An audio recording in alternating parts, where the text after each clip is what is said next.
ready. I still play this to this day, but at the time, I played a very surprising opening, which got him really rattled. Nowadays, you can transpose to a queen's pawn, you can play a pure ready, which he plays all the time, but he went c4, and he actually baited me into playing something that at the time was very niche, and frankly, opening preparation 8 years ago, because I'm recording this in 2026, 8 years ago was miles different than it is now. Back then, you didn't have to have the expertise you had today. d4 was a known aggressive move, but not the most common. And now, white could either play e3, g3, or b4. And at the time, b4, black could play moves like c5, gambiting the pawn, looking to establish knight c6 and e5. There were some other moves after b4, like f6, to try to play e5 as well.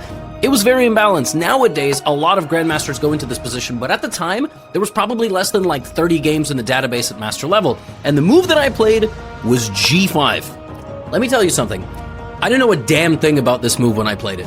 I just knew that you are trying to give away a pawn to the enemy knight, but in doing so, you immediately attack the knight, you gain control over the center, and you also are going to win a pawn back instantly. So you can't take the pawn on g5. I think Czech Grandmaster David Navarra invented this move a few years before it was played in this game, and after this move, my opponent thought for nearly 1 hour.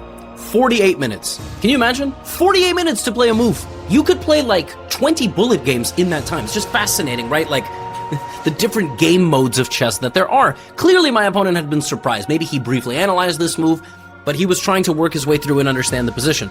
There's many lines. The best line is actually the one that he chose in the game, but also Stockfish has evolved so much since 2018 that it's really captivating to look at the analysis now versus what it was back then. Like, back then you could play h3.